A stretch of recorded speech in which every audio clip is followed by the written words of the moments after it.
As always, with our Sunday profile this week, we have the new head of the Rochester-based nonprofit located right in the neighborhood of the arts, Writers and Books. Alison Meyers is the executive director.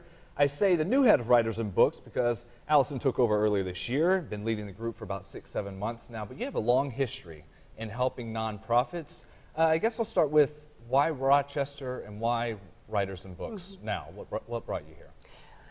Well, I've known of Writers and Books for years through relationships in the field and known of the great work that Joe Flaherty and his team have been doing there for 37 years. And as an admirer, I was very interested when the position opened up and looked into the opportunities for thinking about the literary arts as a possible culture shaper in Rochester, a city that has so many opportunities, but also diverse populations, many of which are marginalized. And so literature certainly has, and the literary arts have a role to play there.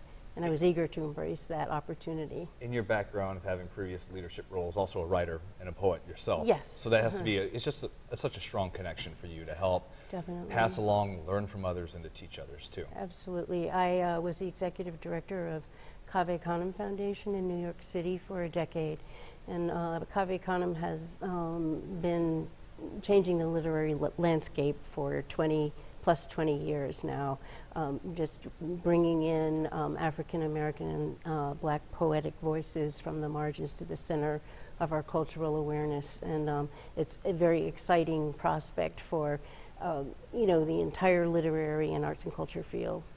Day in and day out, week in and week out, we've had previous guests on from Writers and Books talking about just everything going on. Describe the work for someone who hasn't been to an event at WNB of what happens each week. Well, we like to think there's something for everyone at Writers and Books, readers and writers alike. We have a robust series of workshops for adult writers from every level of experience, from beginners, people who have the secret writer inside, to the very experienced published writer. And then we have a tremendous writing program for youth in the summer called Summer Write.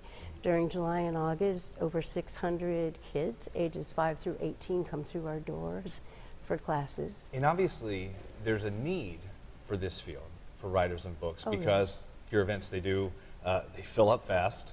And then also the kids' camps, too. And it's just making a difference, especially 2019, looking ahead to 2020, just the times that we have kids running around with tablets and phones, but getting them in there.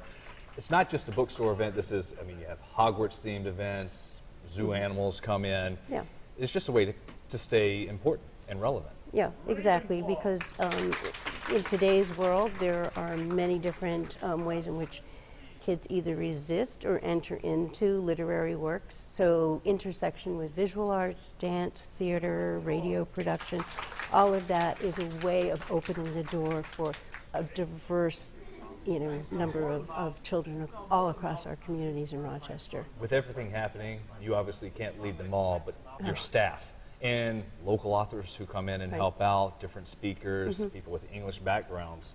It's just a huge support, and you've got a great pool of talent, I would think.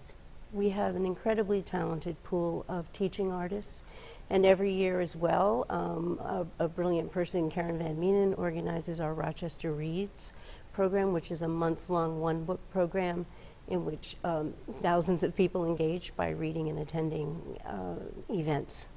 How do you get support? What keeps Writers and Books going? Mostly through donations. We're a 501c3 charity, as you said, so the government, foundation, private foundations, corporate sponsors, and also many individuals support us. We have a robust membership program, which is a way for people to contribute but also receive benefits.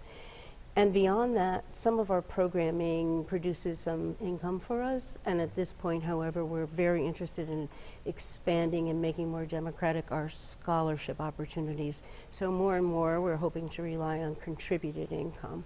That sounds like a little bit of a goal. You yourself, when you take on this position, you obviously had dreams and things you wanted to achieve. What are some of those eventually whenever you look back at what you did at Writers and Books?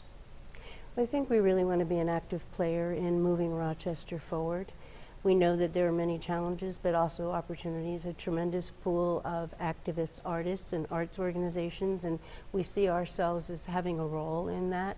We want to work with others, bridge silos, differences, and ultimately make the literary arts a more democratic field.